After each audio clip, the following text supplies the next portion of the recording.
सभी का एक बार पुनः हार्दिक अभिनंदन। विद्यार्थियों, सारणिक के भाग सेकंड में आज हम इस चैप्टर का सबसे इम्पोर्टेंट पार्ट सारणिकों के गुणधर्मों का अध्ययन करेंगे। बोर्ड के अंदर जो 3 नंबर का आपका क्वेश्चन होगा वो क्वेश्चन इन्हीं गुणधर्म के ऊपर आधारित होगा। आज का वीडियो लेक्चर केवल सारणिकों के गुणधर्म पर आधारित है। एक एक गुणधर्म को आप अच्छे से समझिए, उसे देखिए और उसे किस तरह से आप अप्लाई करेंगे उसकी भी आपको माइंड में पूरी नॉलेज होनी चाहिए, क्योंकि क्वेश्चन के अंदर ऐसा नहीं मालूम चलता कि कौन सा गुणधर्म कब लगेगा। ये आपका विवेक, ये आपकी नॉलेज और ये आपकी डेप्थ आपको बताएगी। तो गुणधर्मों के अंतर्गत सारणिक का सबसे पहला गुणधर्म नंबर 1। आप लोगों को आज इस चैप्टर से रिलेटेड नोट्स पीडीएफ के माध्यम से व्हाट्सएप ग्रुप में भी दिए हैं। आप उन नोट्स को मेंटेन कीजिए। मेरे लिए हर गुणधर्म की लैंग्वेज लिखना वीडियो लेक्चर में पॉसिबल नहीं है। मैं आपको हर गुणधर्म वर्बली बताऊंगा और जो उसकी मैथमेटिकल डेफिनेशन है, जो उसको गणित में किस तरह से अप्लाई करेंगे, उसके अंदर जो ट्रू बात है, जो उसकी सत्यता है, मैं आपको उसको क्लियर करूंगा। गुणधर्मों को मैं आपको स्वयं एक एक करके सारे गुणधर्म समझाऊंगा। तो पहला गुणधर्म है नंबर 1। किसी भी सारणिक में पंक्ति व स्तंभों को बदलने पर उसका संख्यात्मक मान वही रहता है। यानी किसी भी सारणिक में आप किसी भी समय पंक्ति व स्तंभों को आपस में बदल सकते हैं। ऐसा करने पर कोई परिवर्तन नहीं होगा। R1 को C1 से, R2 को C2 से और R3 को C3 से आपको रिप्लेस करना है। यानी जिस तरह से हमने आव्यूह में आपको बताया था कि अगर हम किसी आव्यूह का ट्रांसपोज करते हैं तो जो नया आव्यूह बनता है उसे AT कहते हैं। आव्यूह के अंदर सम्मित आव्यूह में आपको ऐसा बताया था कि AT बराबर A हो या A बराबर AT हो तो उस आव्यूह को सम्मित आव्यूह कहते हैं। लेकिन यहाँ सारणिक के अंतर्गत आप किसी भी सारणिक में किसी भी क्वेश्चन की किसी भी लाइन में पंक्ति व स्तंभों को आपस में बदल सकते हैं। ऐसा करने पर उसके संख्यात्मक मान में कोई परिवर्तन नहीं होगा। तो पहला गुणधर्म है जो मैंने आपको वर्बली बताया, मैथमेटिकल ऐसे लिखेंगे। पहला गुणधर्म सारणिक ए बराबर होता है उसी सारणिक ए के ट्रांसपोज के। ये गुणधर्म नंबर पहला। कभी भी आप पंक्ति और स्तंभों को आपस में बदल सकते हैं। ऐसा करने पर कोई परिवर्तन नहीं होगा। अब इन सभी बातों को अपन किस तरह से अप्लाई करेंगे, ये बात यूनिवर्सल ट्रूथ है। आपके पास किसी भी तरह का सारणिक है तो ये दोनों हमेशा इक्वल होंगे। तो इसका एग्जाम्पल मैं आपको पहले बता रहा हूं। एग्जाम्पल, मेरे पास एक सारणिक ए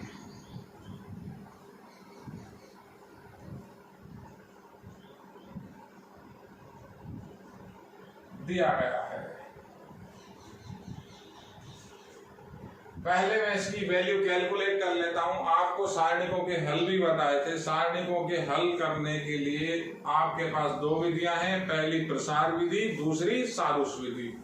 तो मैं अगर यहाँ किसी भी विधि से हल करूं तो इस A की जो मैं कैलकुलेशन है मैं उसे यहाँ आपको बता रहा हूं। कैलकुलेशन किस तरह से लिखनी है, जैसे R1 के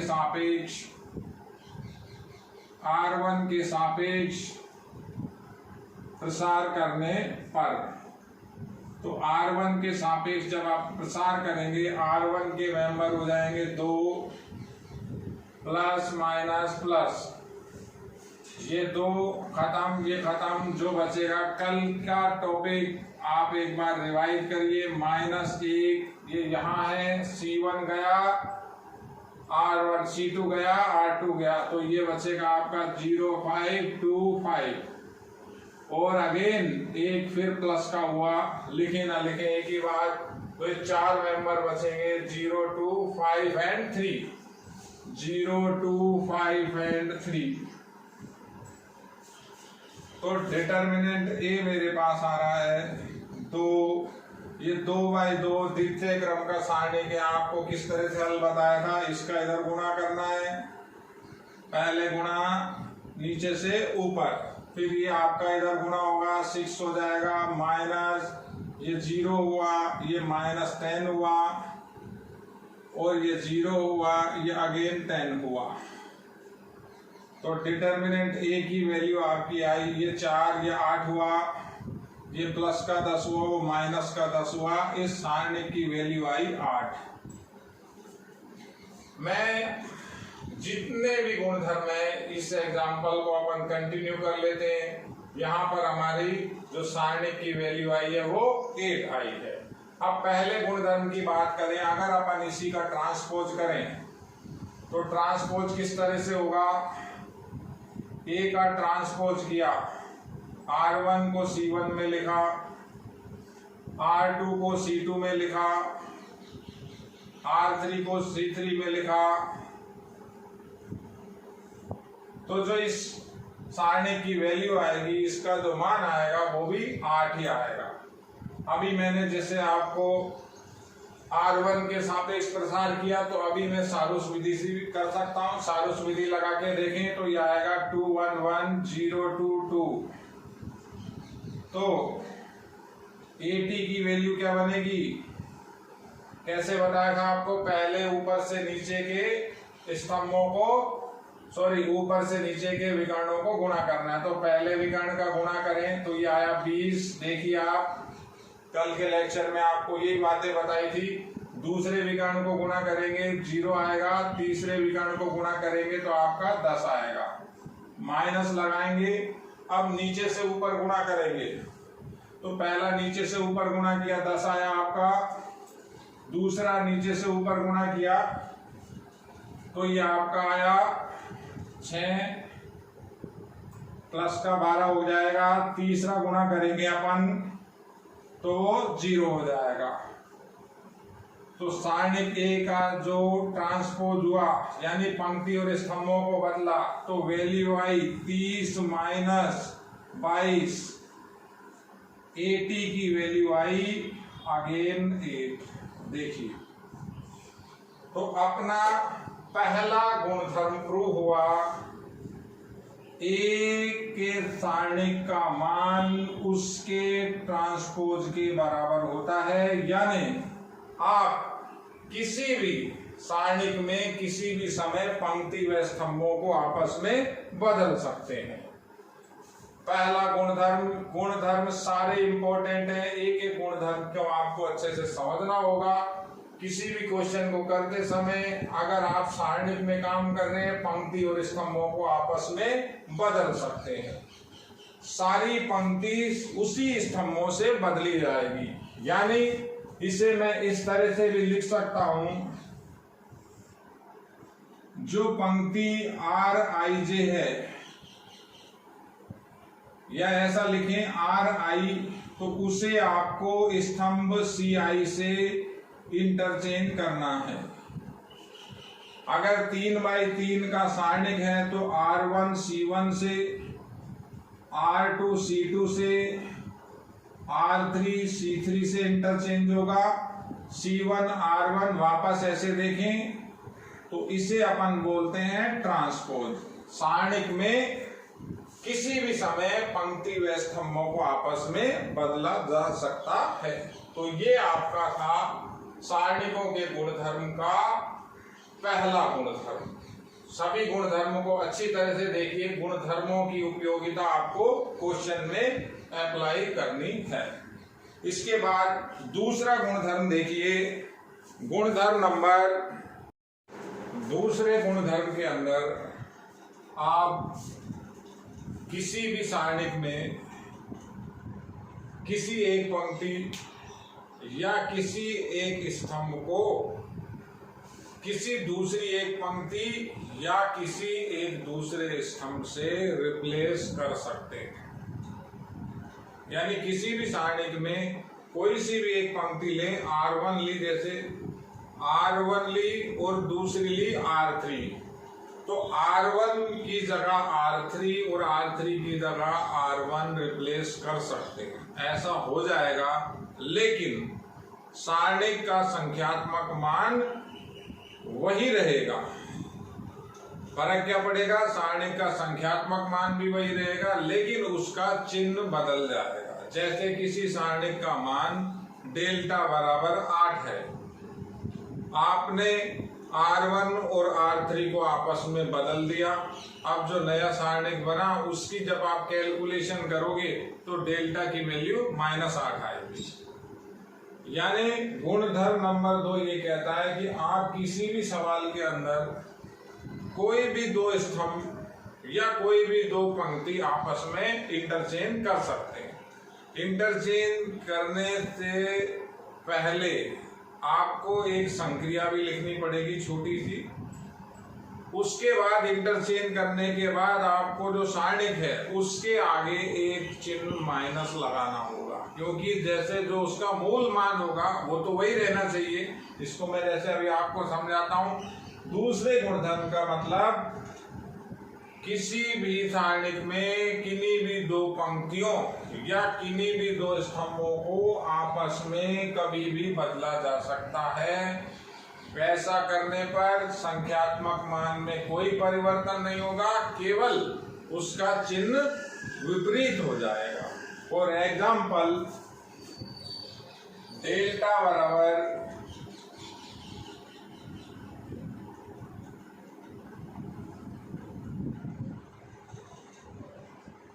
आपके पास एक ये सारणिक दिया गया है, तृतीय क्रम की ही बात कर रहा हूं मैं। ये जितने भी गुणधर्म है ये द्वितीय क्रम, प्रथम क्रम में तो ऐसा कुछ है भी नहीं, द्वितीय तृतीय किसी भी क्रम में लगाए जा सकते हैं। लेकिन सबसे ज्यादा इनकी इंपॉर्टेंस है, सबसे ज्यादा जो नीड है वो आपके थर्ड ऑर्डर तृतीय क्रम के सारणिक में है। तो आप देखिए भी कि किस तरह से सारणिक का मान कैलकुलेट कर रहे हैं, किस तरह से हम उनमें गुणधर्म लगा रहे हैं। तो पहले एक बार इसकी वैल्यू निकाल के देखते हैं। 1 2 0 2 1 3 सारूस विधि से मैं इसकी वैल्यू निकाल रहा हूं। तो वैल्यू किस तरह से लिखोगे? पहला डायगोनल गुणा किया, आपने लिखा 2, दूसरा डायगोनल गुणा किया 0 आ रहा है, अच्छे से देखिए। तीसरा डायगोनल गुणा किया आपका 30 आया, माइनस। अब नीचे से ऊपर के डायगोनल गुणा किए, ये पहला 0 हुआ, दूसरा 3 हुआ और तीसरा हुआ 8। तो डेल्टा का जो मान हमारे पास आया, डेल्टा बराबर यहां बने 32 माइनस 11। तो 32 माइनस का 11 बराबर 21। मेरे पास डेल्टा की वैल्यू 21 है। अब गुणधर्म की बात करें तो गुणधर्म आपको ये बताया है, इस सारणी के अंदर किन्हीं भी दो पंक्ति या किन्हीं भी दो स्तंभों को आप रिप्लेस कर सकते हो। रिप्लेस में आपको लैंग्वेज नहीं लिखनी है, एक संकेत है, एक सिंबल है। वो सिंबल मैं आपको यहाँ बता रहा हूँ। फॉर एग्जाम्पल, आप R1 और R2 को आपस में रिप्लेस कर रहे हैं, R1 R2, या आप C1 को C3 से रिप्लेस कर रहे हैं, या आप C2 को C3 से रिप्लेस कर रहे हैं। तो ये डबल एरो है, इंटरचेंज बोलते हैं इसको। इस तरह का आप संकेत बताएंगे। इसका मतलब हुआ R1 की जगह R2, R2 की जगह R1। तो रिप्लेस में आपको ये ध्यान रखना है, पंक्ति को पंक्ति से बदलना है, स्तंभ को स्तंभ से बदलना है।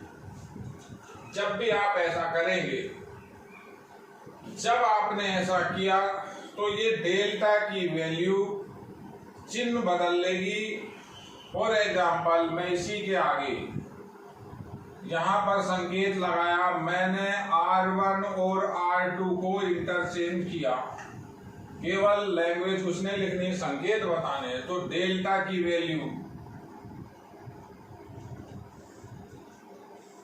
R1 और ये R2 इंटरचेंज कर रहा हूं। देखिए R2 को मैंने R1 के अंदर लिखा है, R1 को मैंने R2 के अंदर लिखा है। R1 R2 इंटरचेंज किए, R3 एज इट इज रहेगा। अब जो इस सारणी का मान होगा वो -21 होगा। -21 कैसे होगा? इसकी कैलकुलेशन अगर अपन देखें तो इसकी कैलकुलेशन -21 आएगी। मैं आपको यह कैलकुलेशन बता रहा हूं, देखिए आप 1 2 3 1 5 2 1 3 1 2 3। तो इसके अंदर मैं शॉर्ट में आपको सारोस विधि लगा के बता रहा हूं। पहला मेंबर आया 8, दूसरा 0 आया, फिर 3 आया, माइनस पहला डायगोनल, दूसरा डायगोनल, तीसरा डायगोनल, माइनस हमारा अब नीचे से ऊपर के डायगोनल, पहला डायगोनल 0, दूसरे डायगोनल की वैल्यू 30 और तीसरे डायगोनल की वैल्यू 2। तो ये हुआ 11 - 32 बराबर -21। तो आपको मैं क्या बता रहा था, जब भी किसी भी सारणी के अंदर दो पंक्ति आपस में बदलोगे या दो स्तंभ आपस में बदलोगे तो उसका संख्यात्मक मान वही रहेगा, लेकिन चिन्ह उसका बदल जाएगा।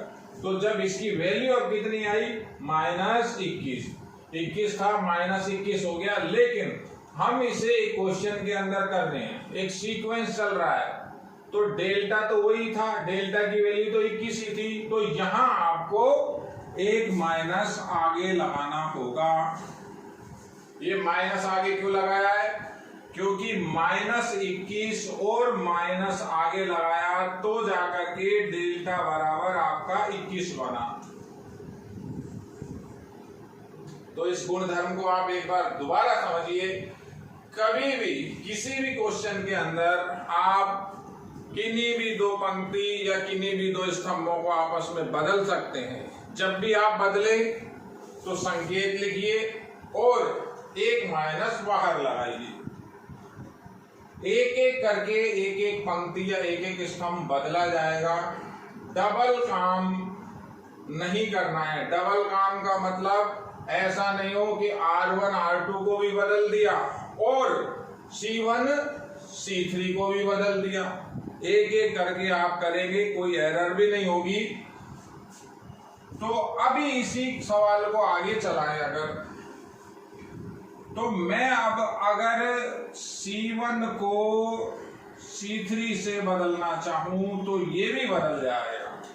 C1 और C3 को इंटरचेंज करें यहां, तो डेल्टा बराबर इंटरचेंज जब करेंगे तो एक माइनस और आएगा, एक माइनस पहले एक माइनस और माइनस माइनस हो गया प्लस। तो C1 और C3 को इंटरचेंज कर रहा हूं, 1 5 2। C3 को यहां लिखा C1 की जगह, C1 को C3 की जगह 2 1 0, C2 ऐसा कैसा 1 2 3। अब अगर आप फिर इसका मान निकालेंगे तो मान आपका फिर वही 21 ही आएगा। तो दूसरा गुणधर्म ये बताता है कभी भी किसी भी क्वेश्चन के रनिंग में आप किन्हीं भी दो पंक्ति या किन्हीं भी दो स्तंभों को आपस में इंटरचेंज कर सकते हैं, लेकिन उसका जो संख्यात्मक चिन्ह है वो बदल जाएगा। प्लस है माइनस हो जाएगा, माइनस है प्लस हो जाएगा।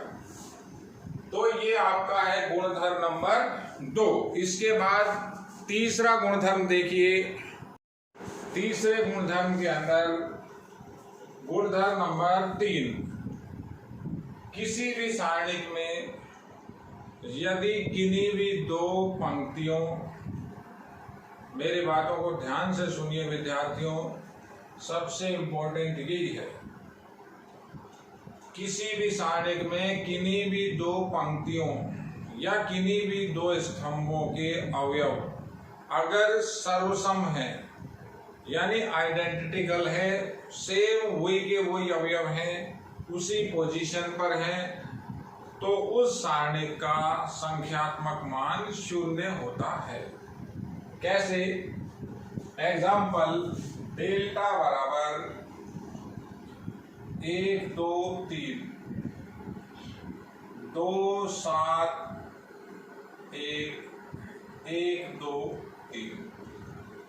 देखिए आप यहां पर C1 और C3 के अवयव सर्वसम हैं, आइडेंटिकल हैं, तो हम इसे कैलकुलेट नहीं करेंगे, हम सीधा लिखेंगे जो लैंग्वेज है कि C1 व C3 के अवयव सर्वसम है, अतः इस सारणी का मान शून्य होगा। सबसे इंपॉर्टेंट है, काम के सारे गुणधर्म इंपॉर्टेंट है, गुणधर्म के बिना क्वेश्चन नहीं होगा। कोई भी दो पंक्ति या कोई भी दो स्तंभ एक जैसे हो, उनके संगठन अवयव, उनके अवयवों का संगठन समान हो, तो उस सारणिक का संख्यात्मक मान शून्य होगा। तो आपको वहां क्या लिखना है, जैसे आपका क्वेश्चन ये चल रहा है तो कैलकुलेट नहीं करेंगे, हमें तो दिख रहा है, तो हम ये लिखेंगे C1 व C3 के अवयव, C1 व C3 के अवयव सर्वसम है, अतः डेल्टा बराबर 0। ये पूरे सारणी का संख्यात्मक मान शून्य होगा। मैं इसको आपको यहाँ कैलकुलेट करके बता देता हूं। छात्रों के डाउट दूर करना टीचर का ही काम है। कोई छात्र ये भी ना समझे कि सर ये तो एग्जाम्पल आपने लिया है, पहले ही 0 होगा। कोई सा भी आप सारणिक लीजिए, अगर दो पंक्ति व दो स्तंभों के अवयव एक जैसे हैं तो उस सारणिक का मान शून्य होता है। ऐसे में हम कोई गणना नहीं करेंगे, हम इसको इस तरह से लिखेंगे। देखिए कैसे आएगा, सारोस विधि ही लगा रहा हूं। तो सारोस विधि, पहला डायगोनल ऊपर से नीचे 21, दूसरा डायगोनल ऊपर से नीचे और तीसरा डायगोनल ऊपर से नीचे। माइनस लगाया, पहला डायगोनल ऊपर से नीचे, सॉरी पहला डायगोनल अब नीचे से ऊपर 21 प्लस 2 और प्लस का 12। कैलकुलेशन भी नहीं करनी, ये ब्रैकेट इक्वल है डेल्टा की वैल्यू 0। तो ये आपका तीसरा गुणधर्म, किन्हीं भी दो पंक्तियों या किन्हीं भी दो स्तंभों के अवयव अगर सर्वसम हैं, सर्वसम का मतलब आइडेंटिकल यानी समान संगठन के हैं, तो उस सारणिक का संख्यात्मक मान शून्य होता है।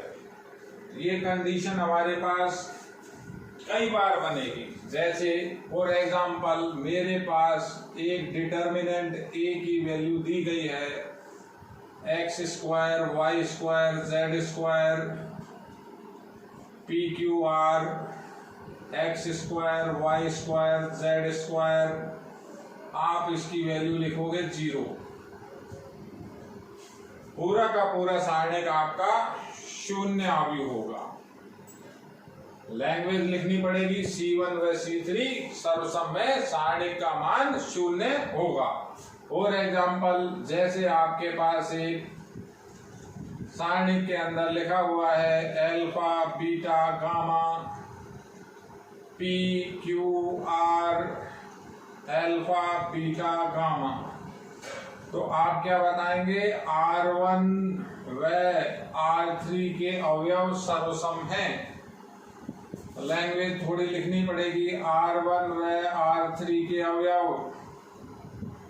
R1 व R3 के अवयव सर्वसम है,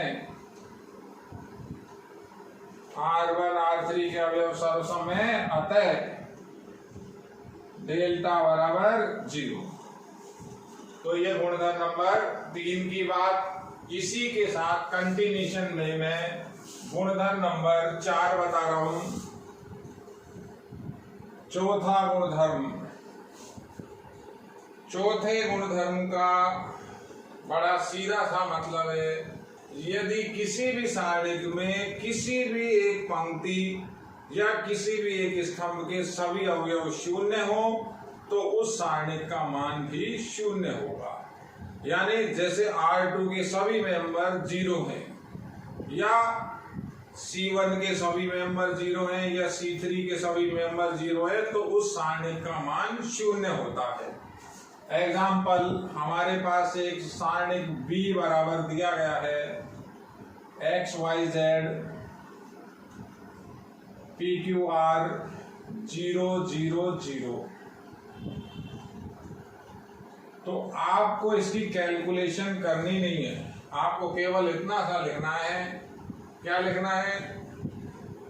क्या लिखोगे कि C3 के सभी अवयव शून्य है, अतः सारणिक का संख्यात्मक मान शून्य होगा। अब इसको अगर करें तो हमारे पास सोल्व करने के तरीके हैं। सोल्व करना नहीं है, लेकिन अपन 0 चेक करते हैं 0 कैसे बना। तो एक सारूस विधि है और दूसरी प्रसार विधि है। अब किसी भी विधि को आप लगा सकते हैं, मैं इस बार प्रसार विधि लगाता हूं तो बच्चे ये समझें कि प्रसार हमें किसके सापेक्ष करना चाहिए। हम प्रसार किसके सापेक्ष करें? हम C3 के सापेक्ष ही प्रसार करें। कैसे लिखें? डेल्टा B बराबर C3 का निशान प्लस माइनस प्लस 0। अब यहां ये 0, ये बचा YQ ZR। तो पहले भार 0 लिखा हुआ है, ये 2/2 का सारणिक है, कोई भी मान हो बाहर 0 से गुणा शून्य हो जाएगा। -0 इस मेंबर को लिखा, ये स्तंभ और ये पंक्ति खत्म, बचा XP Z और R, फिर +0 तो ये R3 और C3 खत्म, XP YQ। तो हम उस पंक्ति या उस स्तंभ के सापेक्ष प्रसार करते हैं जहां ज्यादा से ज्यादा 0 होते हैं। तो अल्टीमेटली ये 0 से गुणा, ये 0 से गुणा, ये 0 से गुणा, तो डेल्टा या B का जो सारणिक है उसका मान शून्य हुआ।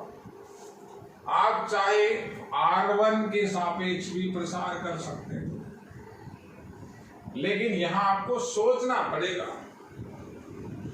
कि कैसे इनके अंदर की कैलकुलेशन करनी पड़ेगी। मैं देखो बताता हूं। डेल्टा B R1 के सापेक्ष प्रसार करेंगे, पहला मेंबर X प्लस का, तो ये 4 बचे Q0 R0। अब आपको इसके अंदर की कैलकुलेशन देखनी पड़ेगी, इधर 0 इधर 0, तो ये ओवरऑल सारणिक 0, तो X से गुणा करोगे लंबा हुआ, फिर P माइनस का, ये R1 खत्म, ये खत्म, तो बचा YZ 0 0, फिर लिखेंगे +0, तो ये आपके मेंबर बचे, ये खत्म YQ ZR। तो जैसे ये 0 इंसर्ट नहीं, ये बाहर 0 से गुणा है, इसकी कैलकुलेशन करनी नहीं है, इनकी कैलकुलेशन आपको देखनी पड़ेगी। तो प्रसार के लिए भी बता रहा था कि जहां ज्यादा से ज्यादा 0 होते हैं उसी पंक्ति या उसी स्तंभ के सापेक्ष प्रसार करते हैं। तो चौथा गुणधर्म आपको क्या बताया है? यदि किसी सारणिक के अंदर कोई भी पंक्ति या कोई भी स्तंभ के सभी अवयव शून्य हो तो उस सारणिक का संख्यात्मक मान शून्य होता है। इसके बाद आप गुणधर्म नंबर 5 देखिए। 5वें गुणधर्म की बात करते हैं। पांचवें गुणधर्म के अंदर हम किसी भी सारणिक को किसी संख्या से गुणा करेंगे। यानी मैं हेडिंग बनाता हूं, सारणिक का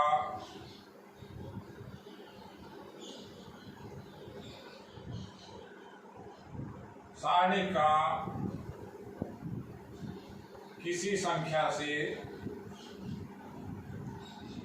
गुणा, सारणिक का किसी संख्या से गुणा।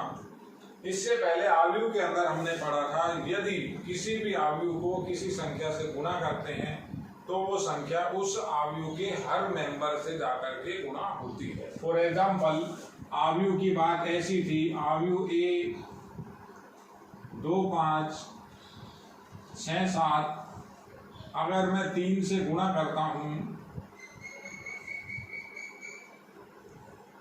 अगर मैं 3 से इसको गुणा करता हूं तो ये 3a बराबर ये 3 अंदर इंसर्ट करेंगे तो ये 3 हर मेंबर से जाकर के गुणा होगा। इस तरह से 6, 15, 18 और 21। लेकिन सारणिक के अंदर ये रूल नहीं लगेगा। सारणिक में गुणा का जो हमारा तरीका रहेगा, किसी भी सारणिक में यदि हम किसी अचर या किसी भी राशि से गुणा करेंगे तो वो संख्या या वो राशि उसकी किसी भी एक पंक्ति या उसके किसी भी एक स्तंभ से ही जाके गुणा होगी।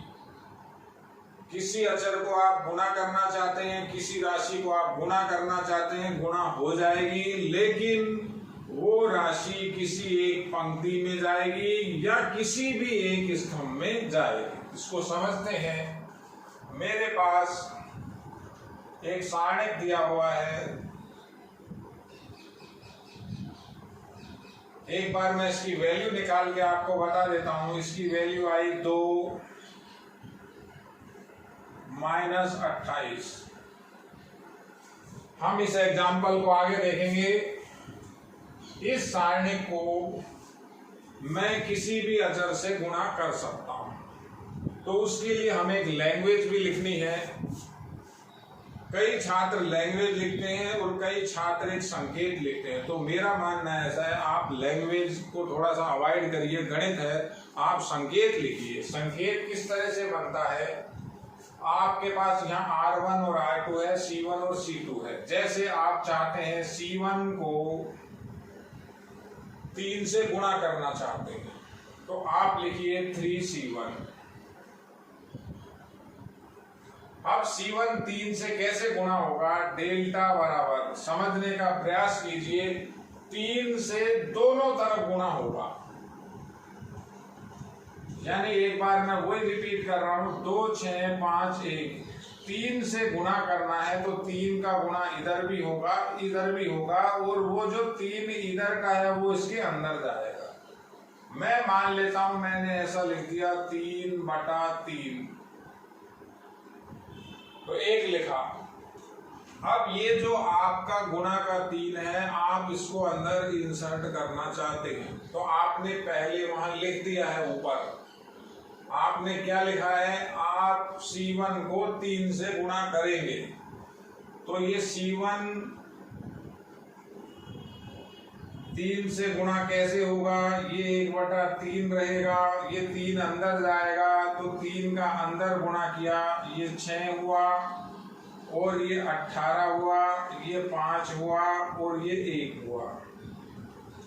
यही बात मैंने अभी आपको मैट्रिक्स के अंदर बताई थी। अगर ये सेम मैट्रिक्स इस तरह का है, 2, 6, 5, 1, ये मैट्रिक्स मान लेते हैं A है। इस मैट्रिक्स का अगर आप 3 से गुणा करेंगे तो 3 से गुणा होगा, ये भी, ये 3 का गुणा किया, 2, 6, 5, 1, इस 3 को अंदर जब आप लेके जाएंगे तो यहाँ पर इस 3 का अंदर हर मेंबर से जाकर के गुणा होगा। किस तरह से, 6, 18, 15 और 3। लेकिन बात हम अब सारणी की कर रहे हैं, सारणी के अंदर किसी संख्या का गुणा। तो मैंने जो संक्रिया लगाई थी मैंने क्या लिखा था, C1 को 3C1 किया। ये लाइन की नीड पड़ेगी नहीं, यहां से सीधी हम ये लाइन लिखेंगे। इस C1 का 3 से गुणा कर दिया है, बाहर 1/3 लगा दिया है। अब अगर अपन इसका मान कैलकुलेट करेंगे तो -28 ही आएगा। देखिए आप, ये 1/3 बाहर लिखा हुआ है, ये 6 आया, ये 18 का 5 से गुणा किया, 18 गुणा 5,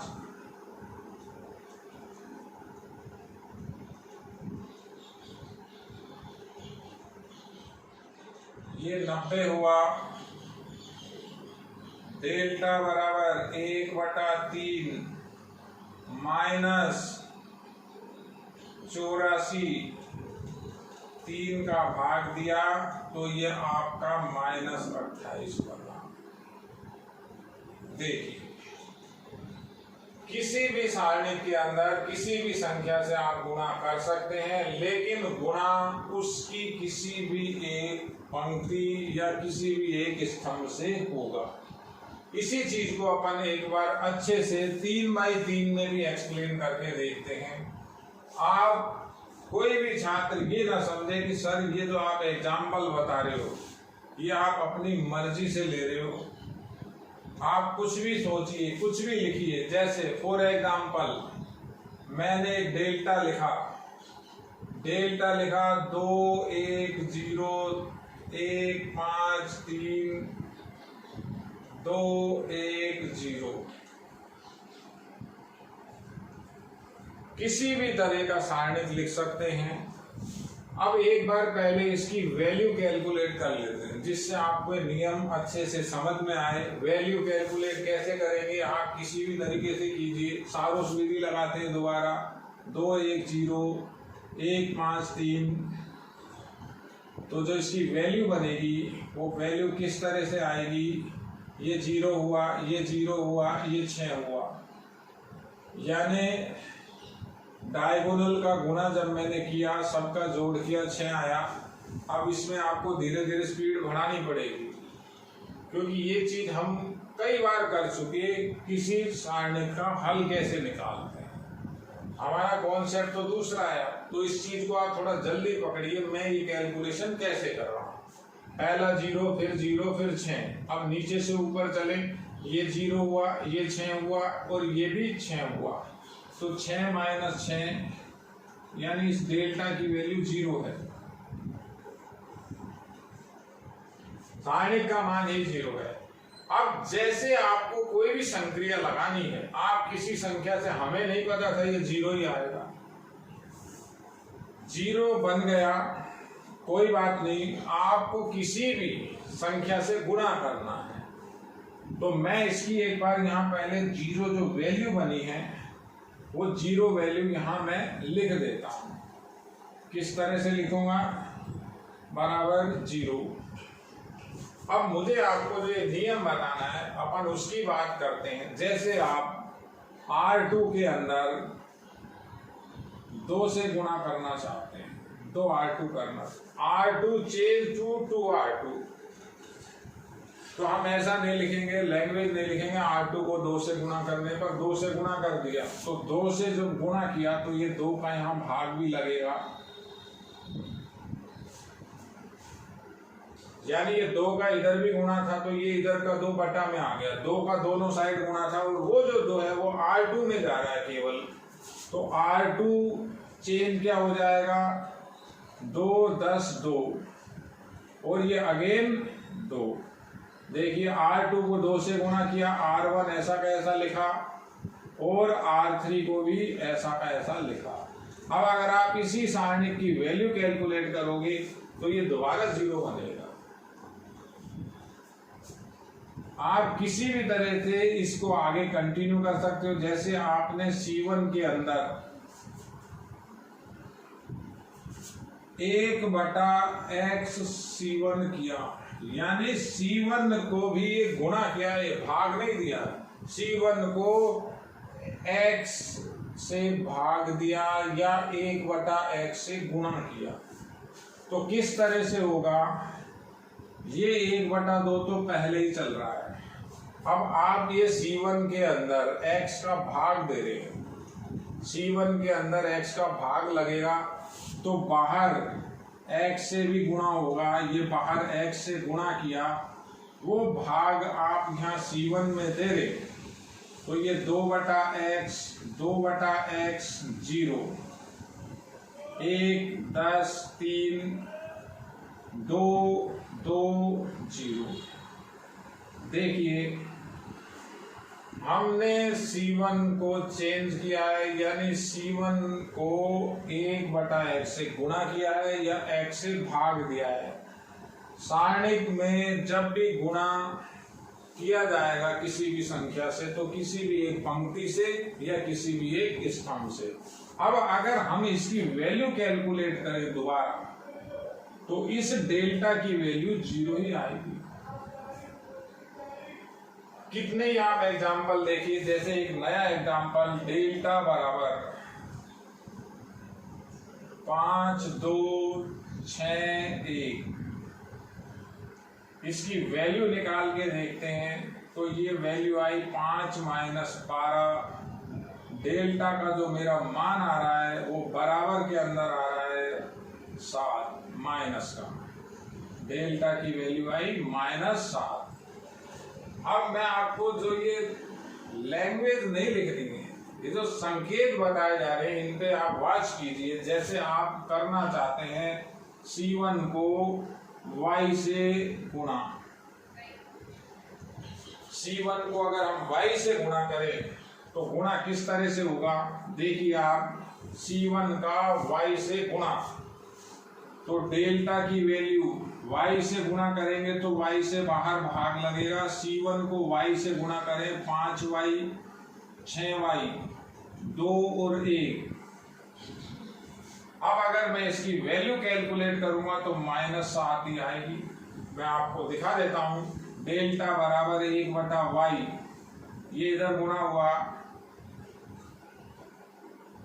5y माइनस ये इधर से इधर गुणा होगा 12y, डेल्टा बराबर 1/y माइनस 7y, y से y कैंसिल, डेल्टा बराबर -7। तो सारणी के अंदर किसी भी संख्या या राशि गुणा करने का जो रूल है वो रूल ये है कि वो राशि या वो संख्या किसी भी एक स्तंभ में जाएगी या किसी भी एक पंक्ति में जाएगी। गुणधर नंबर है आपका ये 5। इसके बाद गुणधर नंबर 6 देखिए, सभी विद्यार्थी पुनः बोर्ड पे ध्यान से देखिए। छठे गुणधर्म के अंतर्गत सारणिक से उभयनिष्ठ प्राप्त करना। जिस तरह से हमने अभी सारणिक को किसी संख्या से गुणा किया था उसी तरह से हम उभयनिष्ठ प्राप्त कर सकते हैं। यानी किसी भी सारणी के अंदर हम अगर बाहर उभयनिष्ठ लेना चाहें तो हमें किसी भी एक पंक्ति या किसी भी एक स्तंभ से कॉमन लेना होगा। फॉर एग्जाम्पल मेरे पास एक सारणी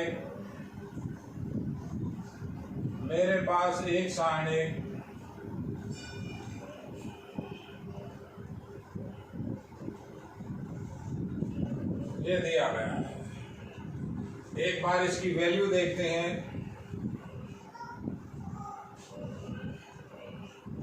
तो इसकी वैल्यू हुई 0 6 20 माइनस 1 16 0। तो सारणी की वैल्यू हुई 26 माइनस 17।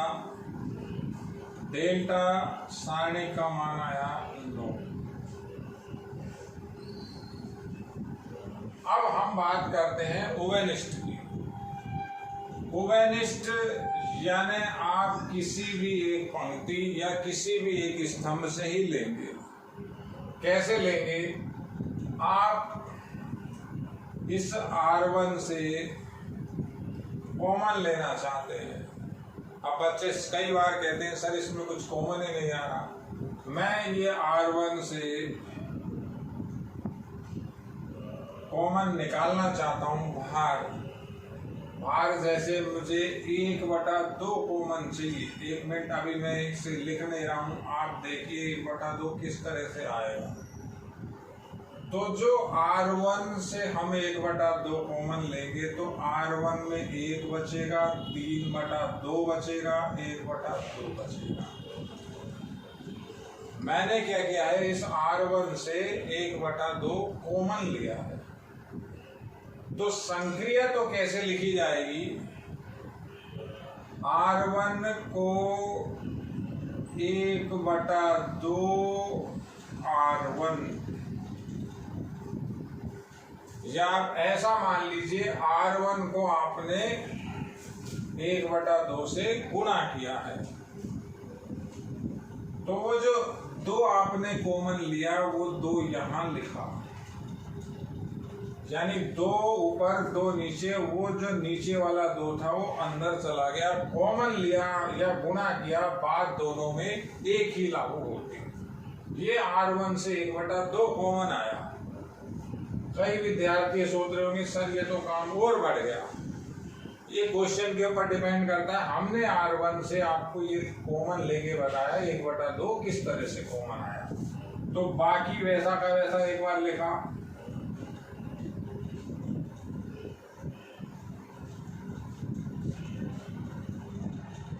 अब आप अगला आपका ये मन है कि ये जो C1 है यहां से आप 5 कॉमन लें, तो वो 5 कॉमन किस तरह से आएगा, डेल्टा बराबर आपको क्या संक्रिया लिखनी है। संक्रिया तो अभी मैं आपको बाद में बताऊंगा, पहले आप ये देखिए संकेत किस तरह से चल रहे हैं। तो C1 को C1 में से 1/5 हमने बाहर निकालना है, तो यानी C1 को 1/5 से भाग देना है, कॉमन लेना है। तो कॉमन किसे आया, 1/5 हुआ, ये 1 बना, ये 1/5 हुआ। तो यानी 5 आपने बाहर निकाला, 5 कॉमन लिया। 1/5 से एक तरह से ऐसा कहें C1 को गुणा किया है या 5 कॉमन लिया। तो ये 5 एक और आएगा, 2 पहले था, ये 10 हुआ। तो ये 3/2, 1 4, 1/2 2 0।